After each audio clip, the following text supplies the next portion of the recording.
สบายดีน้องไนท์บ่พอกันโดนเนาะอีหยังล่ะฝากให้แม่เอ้ย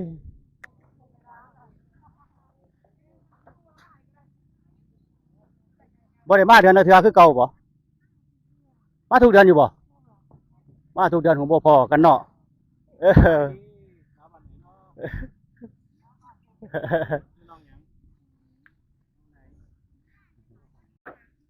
จูงเอาอืมร้านจูงเอาไม่ไงไปห้องหมอร้านผ้าไม่ไงไปหาหมอบาดาลเนี่ยเอาไปเรียนแล้ว เรียน เดี๋ยวสิพาไม่ไงเรียนได้เออร้านวันเรียน เอาผ้ามาเบิ่งครับเอาเบิ่งเป็นมันลัดเบิ่งอึ่งเด้อช่วงนี้อึ่งกำลังต้องการตลาดกำลังต้องการเพราะว่าที่ตลาดคนกินน่ะไปกับมาลัดอึ่งนี่ครับผมพามาเบิ่งว่ามีหรือบ่มีคือสิคู่แขวกันว่าซั่นอืมพามาเบิ่งนํกันครับว่าจะมีบ่ครับเรือบ้านคำตื้อบ่มาจากบ้านคำตื้อเพิ่นนะนั่นมันไข่อยู่แล้ววะ มาหาอึ่งไม่ไข่ไข่น้อยๆแล้ววะไข่น้อย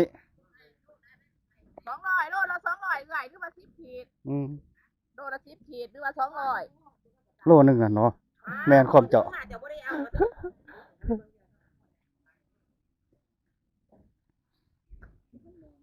บ่ให้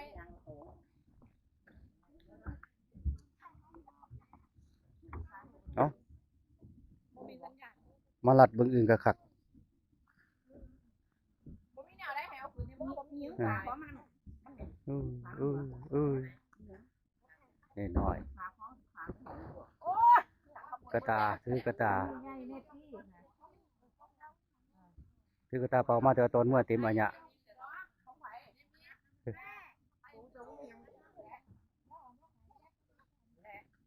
รับได้ใหญ่แน่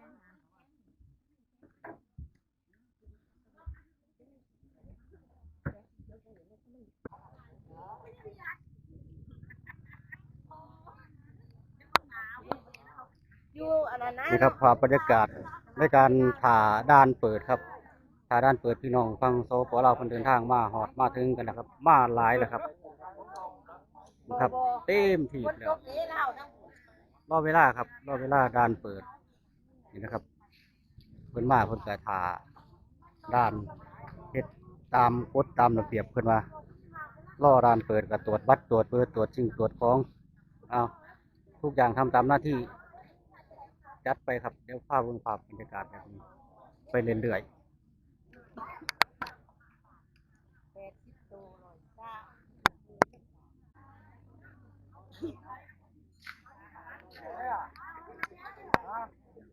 เอาเตรียมพร้อมนะครับ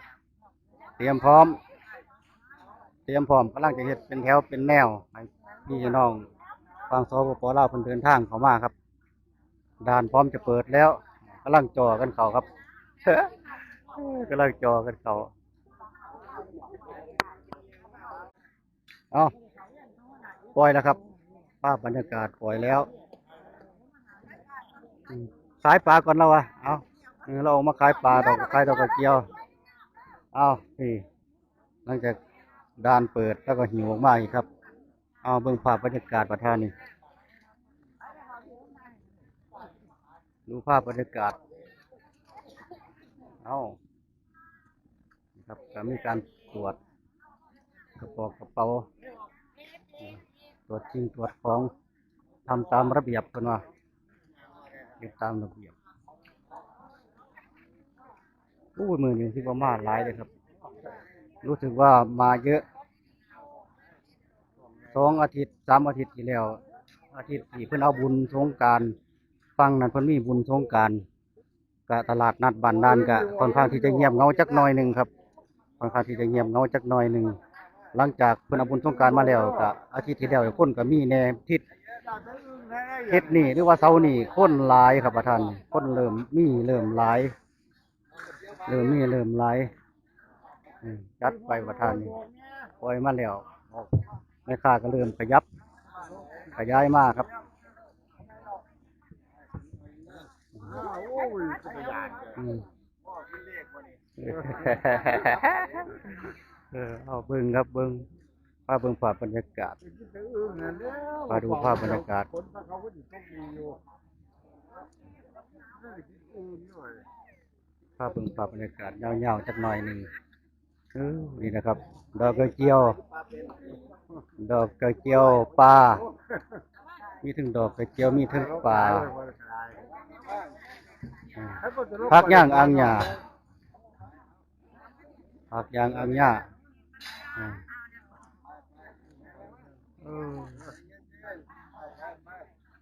เอานี่นะครับ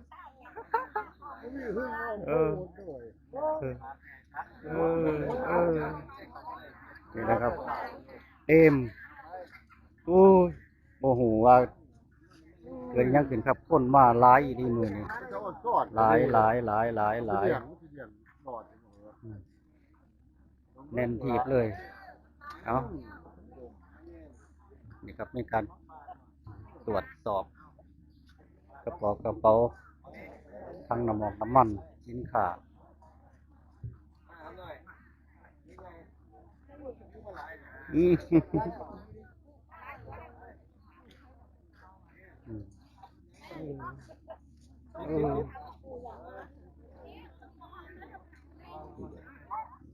ไปหลุ่นครับไปหลุ่นบ้านพาถือแนวกิน เรียกสาวเยอะแล้วมีปัญญาเรียกคนบ่ละไปอื่นหกวัน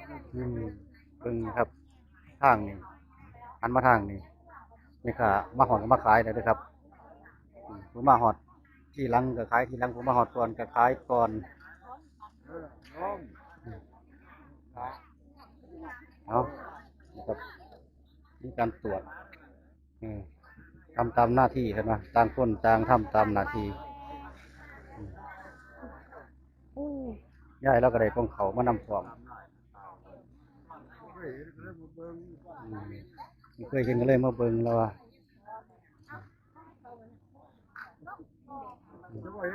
ร่มแล้วว่า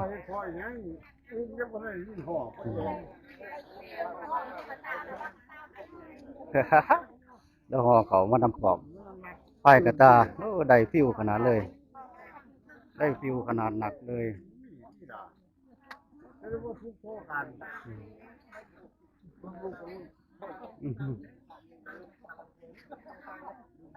ใครจะถามตัวพ่อเรา เนาะช่วงนี้เริ่มบางจักหน่อยหนึงแล้วบัดละเรื่องมีอื่นหรอกไว้ปั่น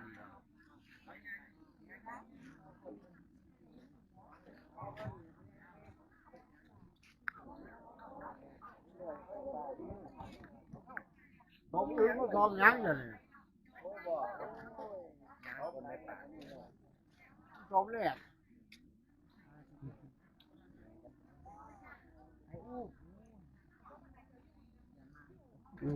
ข้างนั้นเปิดของ กินเนาะ ถ้ายังมาเบิ่งไกลๆจักหน่อยหนึงว่าสั่นเด้อเอิงไม่ใช่หน่อย ทั้งกบ โอ้ยตัวนี้บนพาหรอกยาง ร่วมแล้วบ่ทันได้คัด ยาง ไม่เผาเว้ยแต่แล้วไม่จะยาง เนาะมันยังเนาะมาฉะนั้นจะเนื่องบ่ทันได้อีหยังเนาะอีหยังล่ะป้า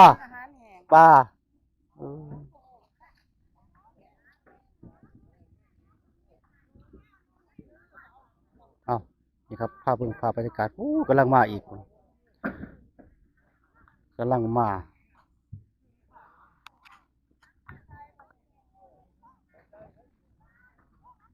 นี่ครับเป็นเรือหมู่บ้านนะครับ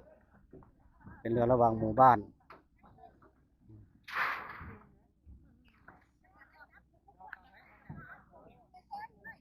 เป็นร่อนใส่น้ำมัน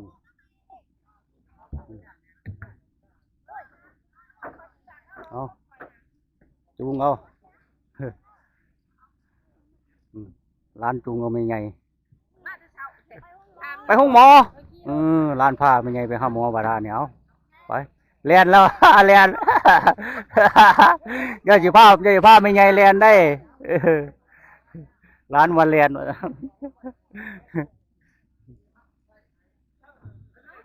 อ๋อปันเอกครับแล้วครับโอ้ยไม่ขานหรอแบบเหงา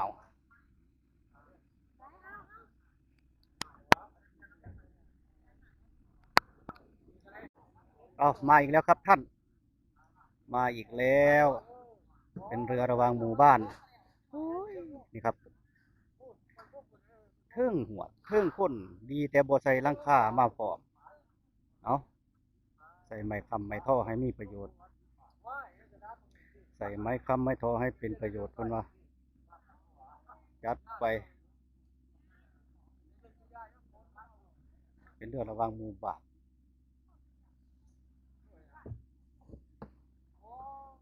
น้ำขึ้นปลาน้ำทะเลเนาะน้ำโค้งก็ขึ้นลงคือกันน้ำโค้งขึ้น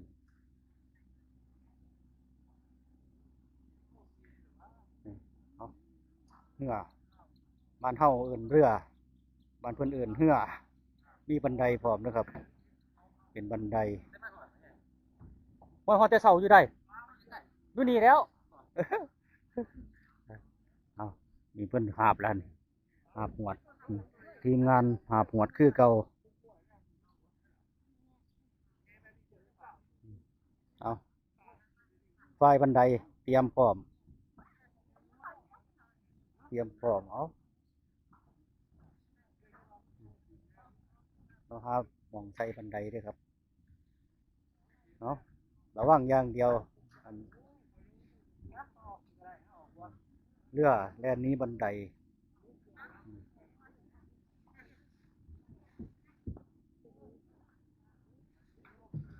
เนาะสินค้า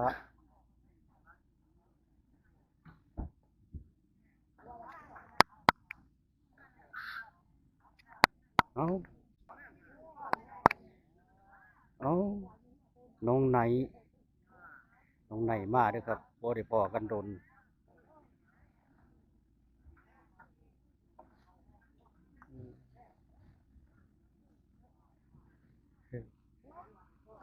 สบายดี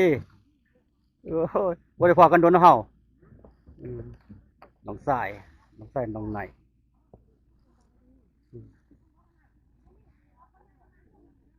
ได้อีหยังล่ะหั่น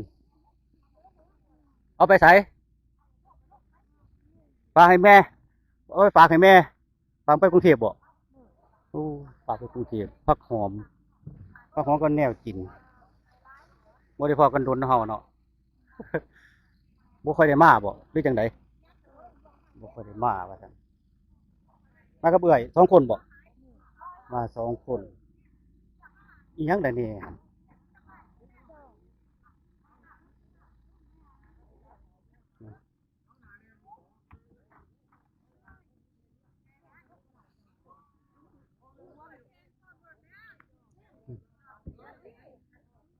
สบายดีน้องไนท์บ่พอกันโดนเนาะอีหยังล่ะฝากให้แม่เอ้ย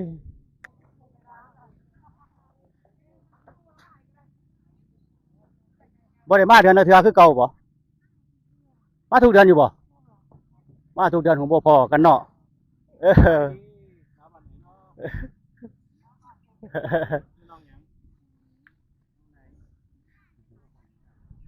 น้องไนท์